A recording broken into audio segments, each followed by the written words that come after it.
Hi, I'm Patricia Allingham Carlson. I'll be showing you an end-to-end series of my painting, The Stairway at Buttermilk Falls. This is episode 1. I started this painting wet on wet with bright colors and then covered it all with plastic wrap until dry. I enjoy the random marks left by this process. You'll see the before and after and how I began the development with drawing this composition and beginning to structure with watercolor paint. Please give it a thumbs up if you like it and subscribe to see more. Let's go on to the painting. So here's how I began this whole painting. I sprayed a piece of paper with water, let it spread around a little bit, and I was trying very hard to preserve some whites where there was no water and no paint would be applied.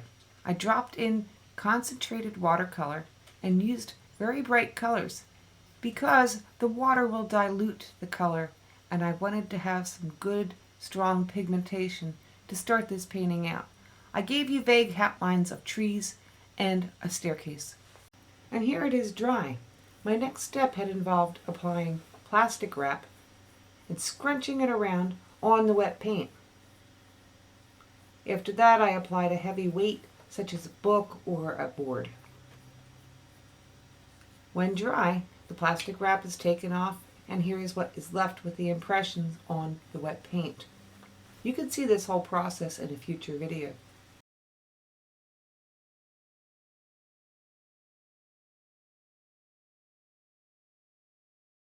So I have a painting here that was created wet on wet, and I was going into it to create an image of a staircase climbing up to the top of a gorge. I had sketched in my ideas and my composition using a white pastel, and then I found that was not going to work on the stairs because as I was working, it was just making a big mess and smearing around. I went back to the work and came in with a brush and some indigo paint and began to sketch out the structure of the staircase using the paint and my brush, which was a much better solution in this particular case. On darker paintings, I found that white pastel or white Conte crayon is really helpful to use to sketch in your composition. This one, however, was not that dark, and the paint was a better solution.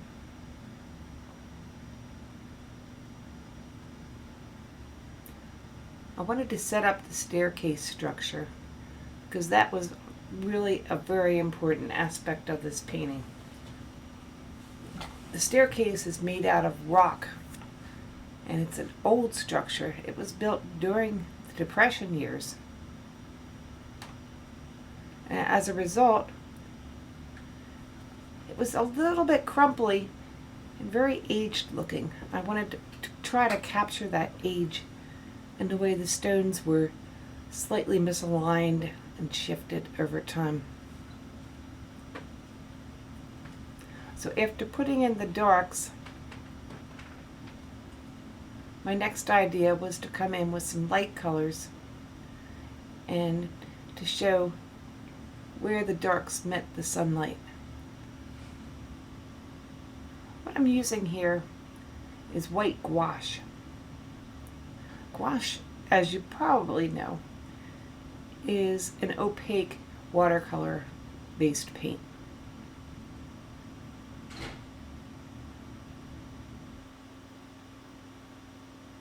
You can thin it out to create a semi-transparent look, or it can be applied very thickly. And some watercolorists do not like using gouache because it does not come out as a transparent color. It has a chalkier type of structure, and the texture just looks different. So it looks like I messed up with that case and was using a brush that had some orange in it. Got that cleaned up, and I'm coming back in with hopefully some cleaner white gouache. I'm setting up a nice positive, negative type of structure for the staircase.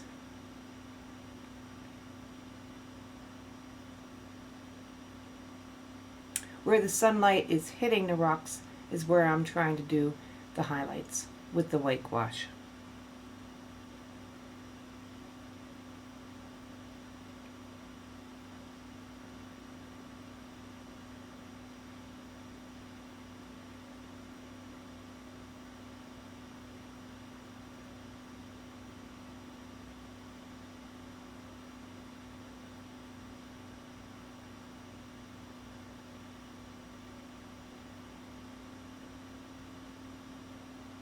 Establishing the composition.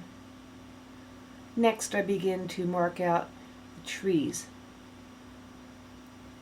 These trees are actually growing down the hillside slope from the stairs.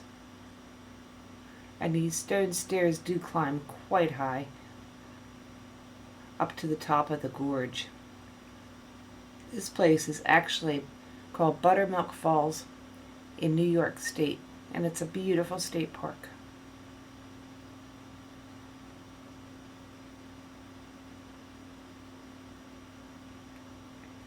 Mixing up some indigo with some purple, trying to create a good deep shadow color. I then begin to outline where the cliff is meeting the path and the staircase.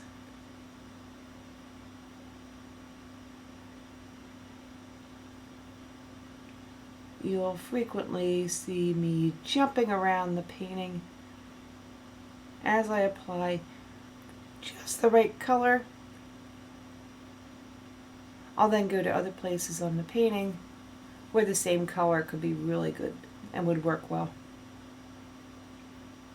I have a bit of an odd shadow that was inadvertently created while I was creating this random blurry painting with wet on wet and plastic wrap. And I'm trying to restructure the stairs a little bit to comply with the actual structure.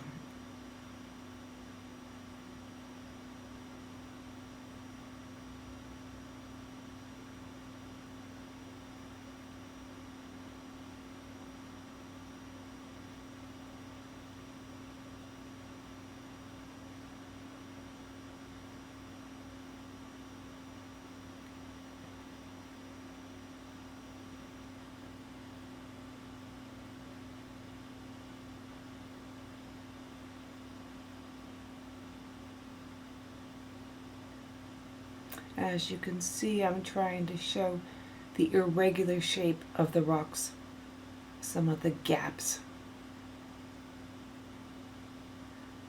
And I am using outline here, but I will be coming into all these outlined edges with washes of water to soften them and shade them.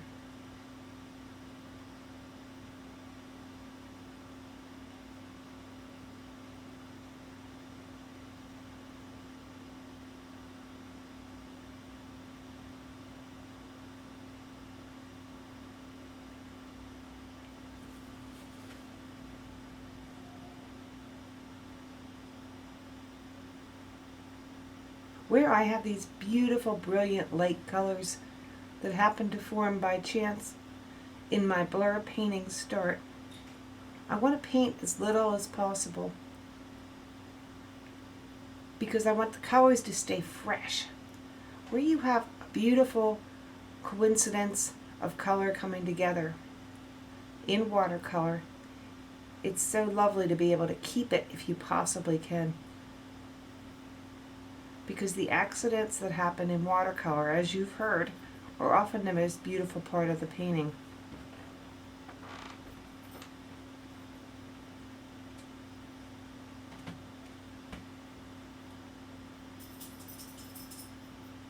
Painting in more of the cracks and the irregular structure of the rocks.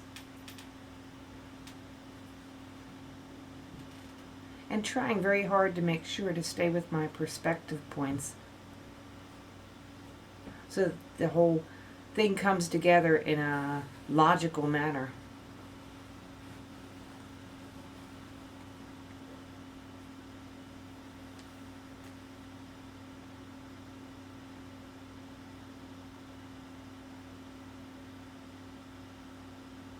You'll see me pause. What I'm actually doing is thinking with my brush in my hand and seeing where I'm going to go next.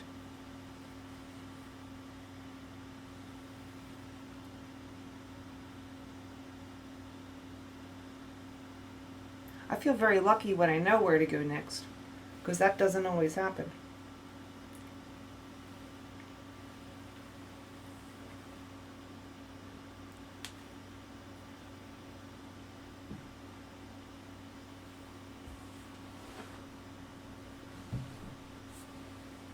You see, I'm trying to curve the steps slightly at the top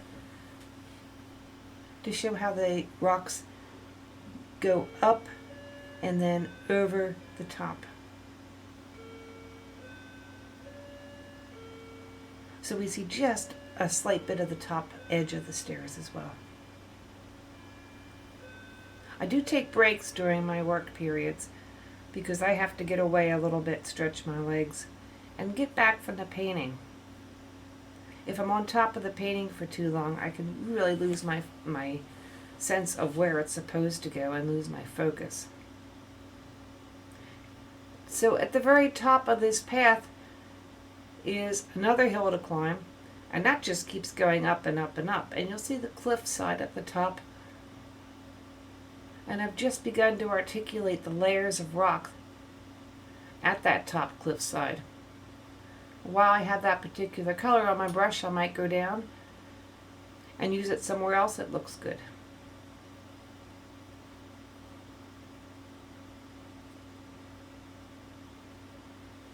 It seems sometimes I add the same colors over and over again in my watercolors. And this actually is called glazing, and it's a necessary part of watercolor because just when you think you have it dark enough, it will go and dry on you.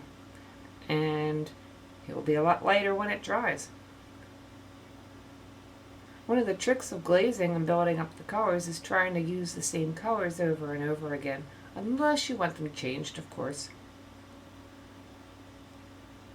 If you use the same colors, the color will stay fresh.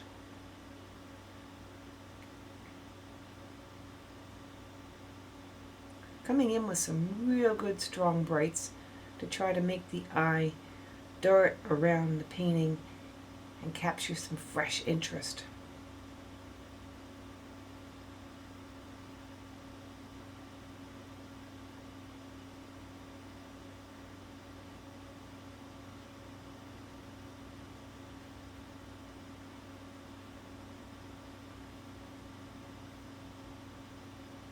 Sometimes my colors can seem very bright, and I'm finding in this particular painting that just works. It puts a little excitement into the quietness of a rather serene summer moment.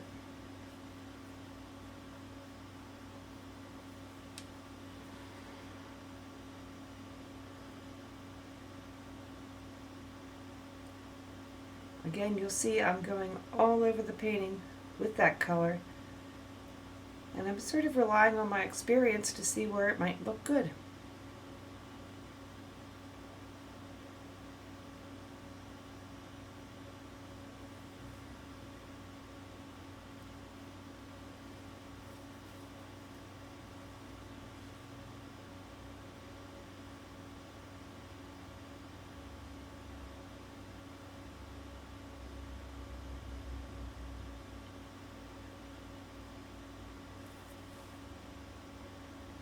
I had painted this painting once before and found I'd overpainted the trees.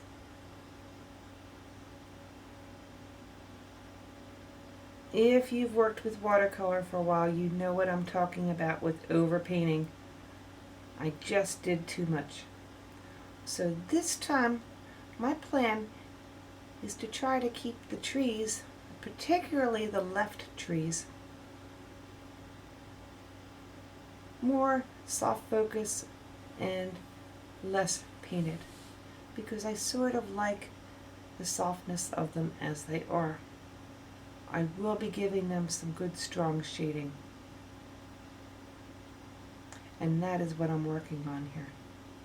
At the same time I'm shading, I'm also texturing the tree trunks, trying to show the barky feeling with some dry brush and with some textural strokes making different patterns on the bark.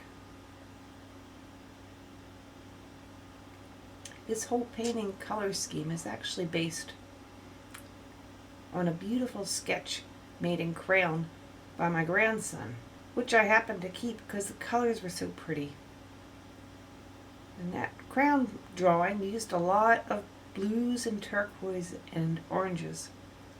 One of the reasons I'm putting all this orange into this painting was because that little crayon sketch just made my eyes dance.